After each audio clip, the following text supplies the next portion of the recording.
Good morning. For those who are attending or watching, Ricardo Wilkins here, Customer Success Manager for Teams. And this is the first of weekly, what I'm calling C.U.T.E office hours, champions using Teams effectively. So as the name implies, this is just some weekly time to talk about all things Teams. Of course, you know, potentially, what are some key habits, tactics, ways to use it, maybe more than just the vanilla kind of things that we might learn. So also, of course, a place for you to come and with your questions, and I'll do my best to answer them live here. So hopefully this is helpful. I got a couple things I want to talk about, and then, I will certainly be looking for questions along the way. So I did put in the Q&A. If you're watching this on video on demand, you won't see these. You won't see the Q&A, but I did put some links to Ignite material related to Teams. So Ignite was this week, and there was some really cool announcements about up and coming features for Teams. And so let me just show a few of those here. The first one is the tech community blog site. Pretty comprehensive blog here about lots of different things that are coming. I'm not going to drain this. This isn't. I wasn't intending to make this an Ignite, debrief session, but coming in here and you'll see some things if you are a Teams user, and certainly if you're a meeting organizer or a live event producer. A lot of these things will look very exciting. I mean, these presenter options, for one, that we're kind of looking at here it's a big one for a lot of my customers. So just the different dynamic views that you'll have at your disposal.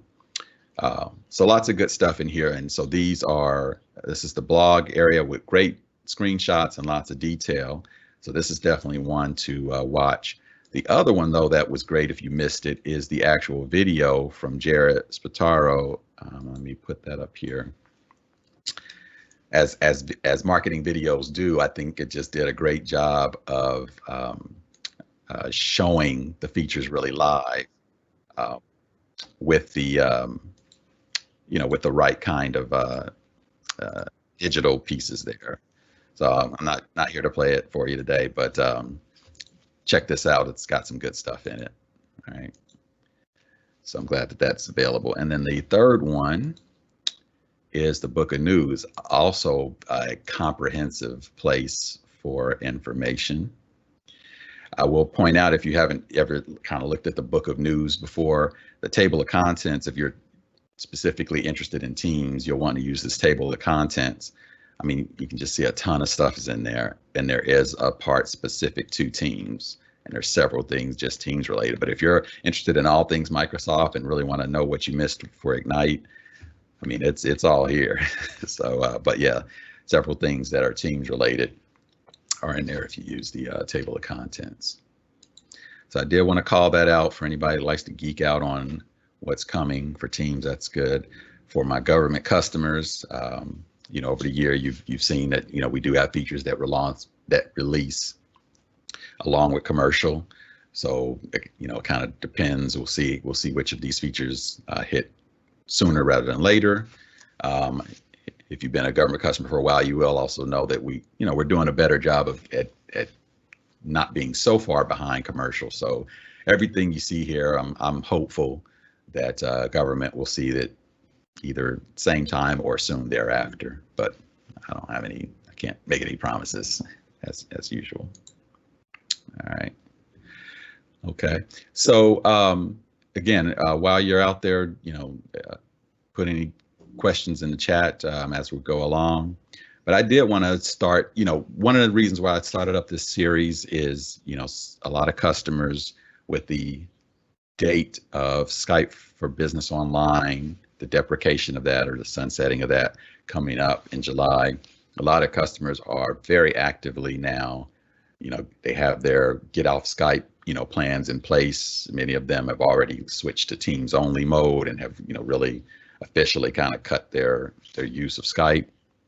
And so now there may be some customers maybe that um, maybe have been thrust into Teams. Maybe they were, using Skype up to the very last minute. Now you're in Teams. And so part of what I'm hoping to do with this session is to help, uh, you like that who are, may have that need. Hey, I was big in Skype and now I've got Teams. How do I make that transition? So won't be able to, give you all those answers in this 1.5-hour session, but over the weeks, that's what I'm hoping to help with, bring those kind of questions. I used to use Skype to do this. Now, how do I do it in Teams kind of thing? Bring those along.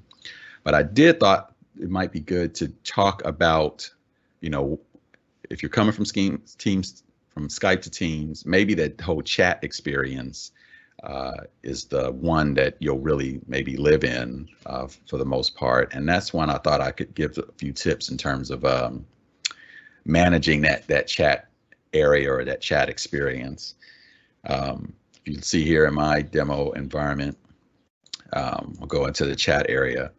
And to me, I have a few tips that I use to help manage things, because when you initially go to Teams, this might not be very full, right? You haven't had a lot of meetings or chats, and so yours may not look like mine, full of all of these previous meetings and all these people I'm chatting with, but it'll get there eventually.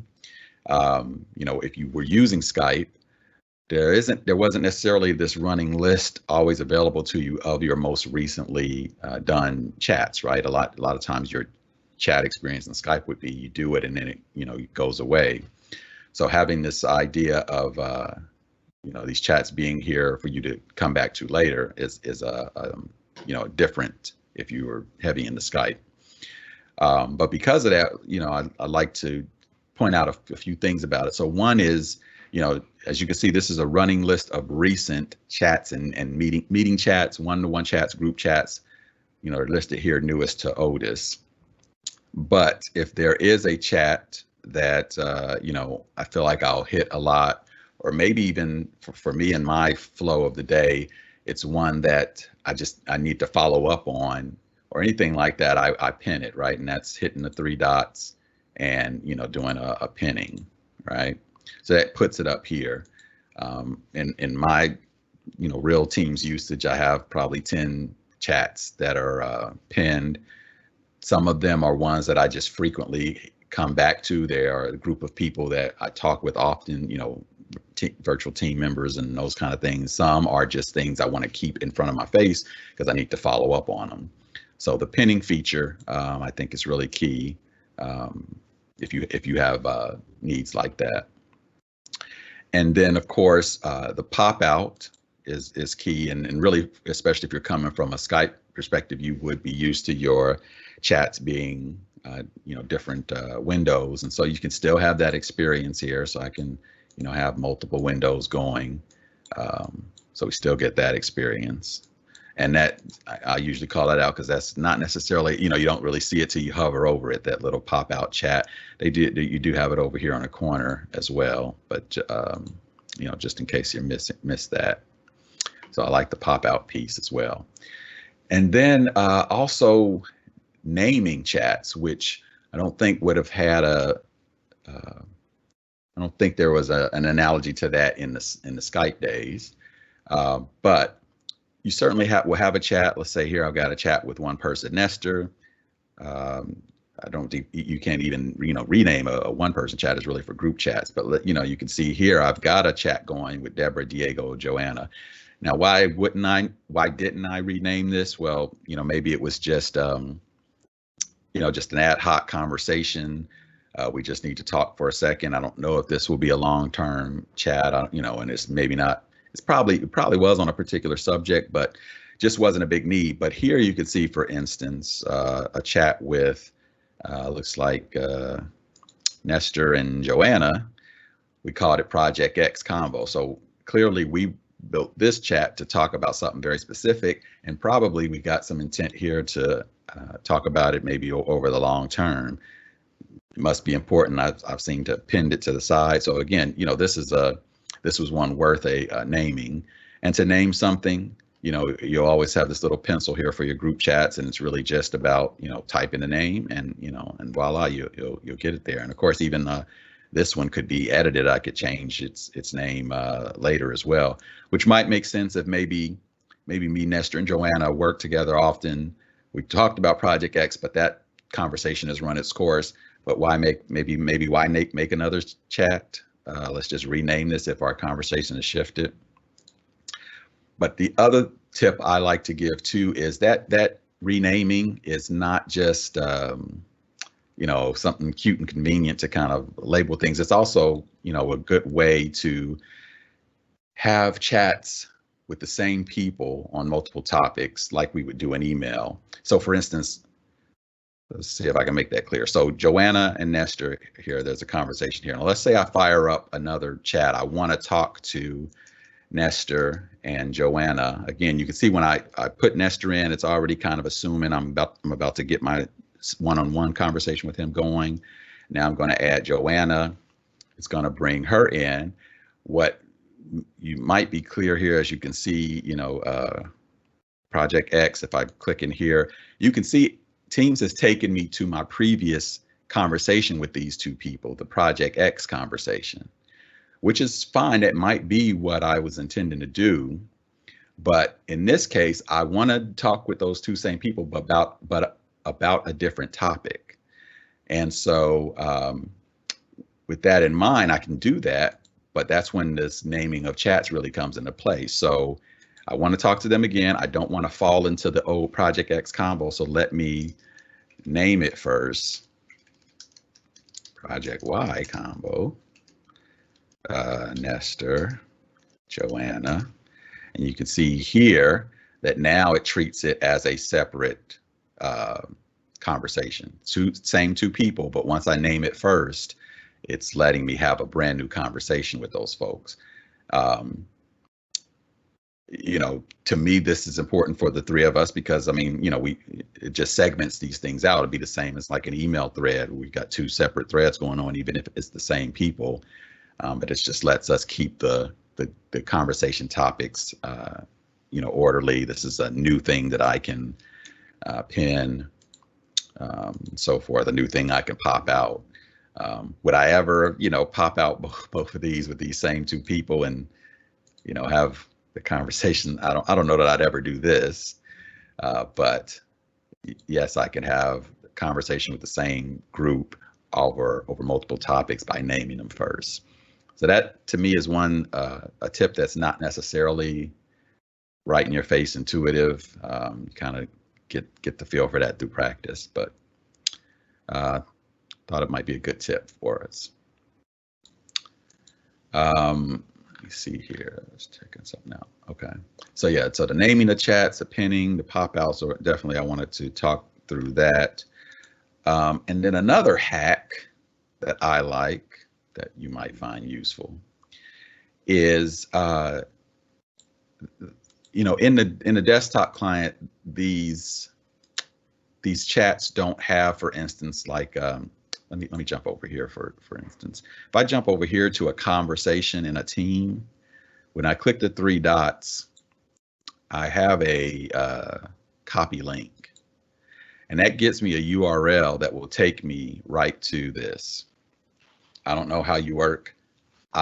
Sometimes I have OneNote notebooks or something where I want to put a link to a conversation like this one here, so that even from my OneNote notebook, I can come right to it. Imagine this was something with 60 replies or whatever. I mean, that's a great place to put that info. I want a nice link to it. I can get it here. I can't get it in the desktop client, from the three dots here. But what I can do is go to the browser. And I'm not sure if you knew that as I come into the chat in the browser and go here, this URL is specific to this chat. I can copy this. I could, go elsewhere in Teams, paste it. It takes me right there. So pasting this into OneNote, for instance, would take me right to the Project X combo, probably in the browser, but still, I just like the idea of being able to have a URL to my links.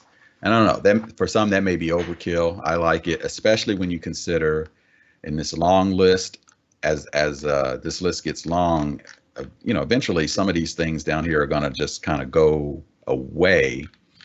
Let's say I've got a lot of Project X combos over the last year. There's not a way right now, maybe there's a partner, or some kind of product that helps manage these, but there's not a good way for me to aggregate all my Project X conversations from the last year. I only have so many things I can pin here, and I may want to pin more than Project X. So for me, a OneNote page somewhere or wherever I store my notes with a bunch of browser-based links to those chats means that in theory I can go one place and get a link that can take me to those different conversations. I will say, certainly, depending on how they're named, I could use the filter to find all things Project X. That would work too. But if they aren't named Project X or don't, the URL works for me. So a lot of different ways to kind of go grab old chats that may have fallen out of this recent list, filtering, even searching, right? I could search for Project X. It's going to find all the messages where someone said project, and then I could continue to filter. Maybe I know that it's from a certain person or a certain date range or something like that. So there are other ways to go find those chats. But the tip I was giving there is just about literally manually storing placeholders or links to those chats. So that's really just to call out that the browser has a unique advantage of basically having a unique URL to most, if not all, the things that you click in. And I use that to my advantage because I like making a list of links to things. So that could be something that could be overkill for you, or that could be something that you find useful there. But this chat button here is your world of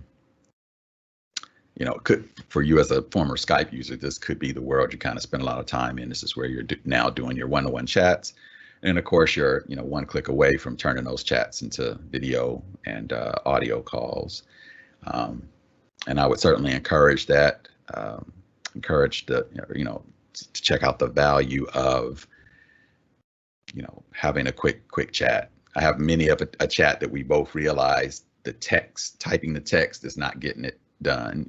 Let's just talk and turn on video and see each other these days. So keep that in mind. All right. So I don't see any questions in the chat area today, which is cool. Again, this will be weekly. The same URL, aka.ms/Q.T.E for Teams will always take you here. And when it's not Fridays, 11 a.m. Eastern, it will be a place where I will post the on-demand recording, links to recordings and things like that. So that link will always work, but it will become a live link for this meeting, probably a half hour, 10:30 Eastern time. All right. So with that, with no questions there, I will hang out a little bit, but in general, that's all the little content I have for today. And if nothing else, I will see you next week. All right. Thanks for watching.